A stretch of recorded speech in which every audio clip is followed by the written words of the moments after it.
ಎಲ್ರಿಗೂ ಜೈ ಭೀಮ್. ಈ ದಿನ ನಾನು ಮೈಸೂರು ಟೌನ್ ಹಾಲ್ ಅಲ್ಲಿ ಇದ್ದೀನಿ. ಇವತ್ತು ನಮ್ಮ ಚಾಮರಾಜನಗರ ಜಿಲ್ಲೆ, ಮೈಸೂರು ಜಿಲ್ಲೆ ವಾಲ್ಮೀಕಿ ಸಮಾಜದ ಬಂಧುಗಳು ಸನ್ಮಾನ್ಯ ಕೆ ಎನ್ ರಾಜಣ್ಣವರವರನ್ನು ಸಂಪುಟದಿಂದ ಕೈಬಿಟ್ಟಿರೋದನ್ನು ಖಂಡಿಸಿ ಇವತ್ತು ಒಂದು ಪ್ರತಿಭಟನೆ ಮಾಡ್ತಾ ಇದ್ದಾರೆ. ಕೆ ಎನ್ ರಾಜಣ್ಣವರವರು ಅಂದರೆ ಒಂದು ಶಕ್ತಿ. ದೀನ ದಲಿತರಿಗೆ, ಎಲ್ಲ ಜಾತಿಯ ಬಡವರ ಪರವಾಗಿ ಒಂದು ಗಟ್ಟಿ ಧ್ವನಿ ಒಂದು ತುಮಕೂರು ಜಿಲ್ಲೆಯಲ್ಲಿ. ಇವತ್ತೊಂದು ರಾಜ್ಯ ಮಟ್ಟದಲ್ಲಿ, ಒಂದು ರಾಷ್ಟ್ರ ಮಟ್ಟದಲ್ಲಿ ಹೆಸರು ಮಾಡಿದ್ದಾರೆ ಅಂದರೆ ಕೆ ಎನ್ ರಾಜಣ್ಣವರು ಬಡವರ ಪರವಾಗಿ ಕೆಲಸ ಮಾಡ್ತಾರೆ. ಮತ್ತೆ ಅವರು ನೇರ ನಡೆ ನುಡಿ ಮೇನು. ಅವ್ರು ಯಾರೇ ಆಗಿರಲಿ, ಎಂಥರೇ ಆಗಿರಲಿ, ನೇರವಾಗಿ ಮಾತಾಡ್ತಾರೆ. ಅದೆಲ್ಲ ನೇರವಾಗಿ ಮಾತಾಡೋದೇ ಅವ್ರಿಗೆ ಒಂದು ರೀತಿ ಮುಳುವಾಗಿ ಕನ್ವರ್ಟ್ ಆಯಿತು ಅಂತ ನಮ್ಮ ಒಂದು ಭಾವನೆ. ಯಾಕಂದ್ರೆ ರಾಜಣ್ಣವ್ರಿಗೆ ಅಂದರೆ ಯಾರೇ ಆಗಿರಲಿ, ಎಂಥವನೇ ಆಗಿರಲಿ, ಅವ್ರ ಹತ್ರ ಕಷ್ಟ ಅಂತ ಹೋದಾಗ ಅವ್ರಿಗೆ ಸಹಾಯ ಮಾಡೋದು, ಮತ್ತು ಆತನಿಗೆ ಅನ್ಯಾಯ ಆಗಿದೆ ಅಂದರೆ ಅದಕ್ಕೆ ಖಂಡಿಸೋದು.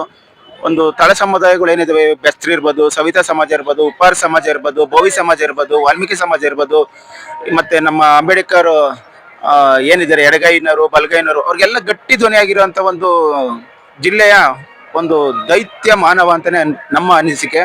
ಮತ್ತು ಕೆಲವ್ರಿಗೆ ಅವ್ರ ಪಾಲಿನ ದೇವರು. ಕೆ ಎನ್ ಆರ್ ರಾಜಣ್ಣ ಅಂದರೆ ದೇವ್ರ ಥರನೇ ನೋಡ್ತಾರೆ, ಇನ್ಕ್ಲೂಡಿಂಗ್ ನನ್ನನ್ನು ಸಹ. ನಾವೇನು ಯಾರು ಅಗರ್ಭ ಶ್ರೀಮಂತರ, ನಾನೊಬ್ಬ ನಾರ್ಮಲ್ ರೈತರ ಮಗ.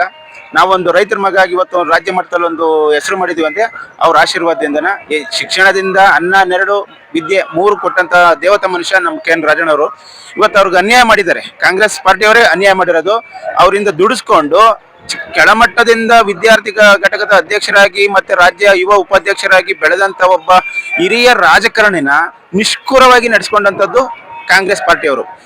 ಅವ್ರಿಗೇನು ಸಿದ್ದರಾಮಯ್ಯನವ್ರಿಗೆ ಬಲಗೈ ಬಂಟರಾಗಿದ್ರು, ಆ ಬಂಟತನನೇ ಅವ್ರನ್ನೇ ಮುಳುವಾಗಿ ಕೆಲವರಿಗೆ ಕಿಡಿಗೇಡಿಗಳು ಇರ್ತಾರಲ್ಲ, ಸ್ವಪಕ್ಷದವರೇ ಕಿಡಿಗೇಡಿಗಳು ಮಾಡಿರುವಂಥ ಅನ್ಯಾಯ. ಇನ್ನೊಂದು ಅವ್ರು ಹಿರಿತನಕ್ಕೂ ಇವರು ಗೌರವ ಕೊಡದಲ್ಲೇ ಅಸಭ್ಯವಾಗಿ ನಡೆಸ್ಕೊಂಡಿದ್ದಾರೆ ಕಾಂಗ್ರೆಸ್ ಪಾರ್ಟಿಯವರು. ಇದಕ್ಕೆ ನಮ್ದು ಧಿಕ್ಕಾರ ಇರುತ್ತೆ. ಮತ್ತೆ ರಾಜಣ್ಣವರು ಅಂದ್ರೆ ಅವ್ರನ್ನ ಗೌರವಯುತವಾಗಿ ನಡೆಸ್ಕೊಂಡಿದ್ರೆ ಇನ್ನು ಕಾಂಗ್ರೆಸ್ ಪಾರ್ಟಿಗೆ ಮುಂದಿನ ದಿನಗಳಲ್ಲಿ ಕಾಂಗ್ರೆಸ್ ಪಾರ್ಟಿ ದೊಡ್ಡ ಹೊಡೆತ ಅಂತ ಬೀಳುತ್ತೆ.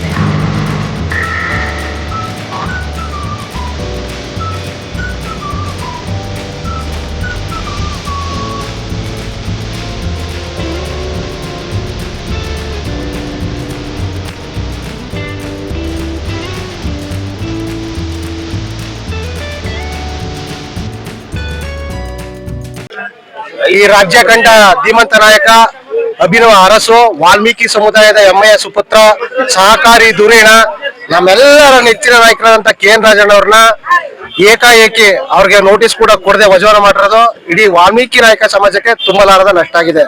ಮಾನ್ಯ ಹೈಕಮಾಂಡ್ ಅವ್ರಿಗೆ ಮನವಿಯನ್ನ ಮಾಡ್ಕೊತೀನಿ, ಮತ್ತೆ ನಮ್ಮ ಸಾಹೇಬ್ರನ್ನ ಸಚಿವ ಸಂಪುಟಕ್ಕೆ ಸೇರಿಸ್ಕೋಬೇಕು. 15 ದಿನಗಳ ಕಾಲಾವಕಾಶವನ್ನ ನಮ್ಮ ಮಂದಿಗೆಲ್ಲ ಕೊಟ್ಟಿದ್ದಾರೆ ಹಿರಿಯ ಮುಖಂಡರುಗಳು. ಇಲ್ಲಾಂದ್ರೆ ವಿಧಾನಸಭಾ ಮುಖ್ಯ ಆಗೋದಂತೂ ಖಂಡಿತವಾಗ್ಲೂ ಗ್ಯಾರಂಟಿ. ಇಡೀ ರಾಜ್ಯಾದ್ಯಂತ ವಾಲ್ಮೀಕಿ ಸಮಾಜದ ಅದರಲ್ಲಿ ಅತಿ ಹೆಚ್ಚು ಯುವಕರು ದಂಗೆ ಹೇಳೋದಂತೂ ಖಂಡಿತ. ಬಂಧುಗಳಿಗೆ ನನ್ನ ನಮಸ್ಕಾರ.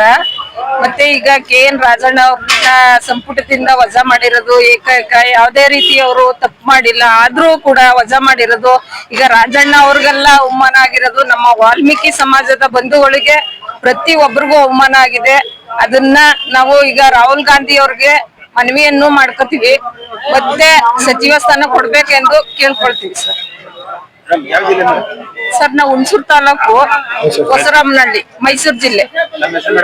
ಶೋಭಾ ಸ್ವಾಮಿ ನಾಯ್ಕ. ಈಗ ಇತ್ತೀಚಿನ ಕೆಲವು ದಿನಗಳ ಹಿಂದೆ ಕರ್ನಾಟಕ ಸರ್ಕಾರವು ನಮ್ಮ ವಾಲ್ಮೀಕಿ ಧೀಮಂತ ನಾಯಕ, ಕರ್ನಾಟಕ ರಾಜ್ಯದ ನಾಯಕರ ಹುಲಿ ನಮ್ಮ ಕೆ ಎನ್ ರಾಜಣ್ಣ ಸಾಹೇಬ್ರನ್ನು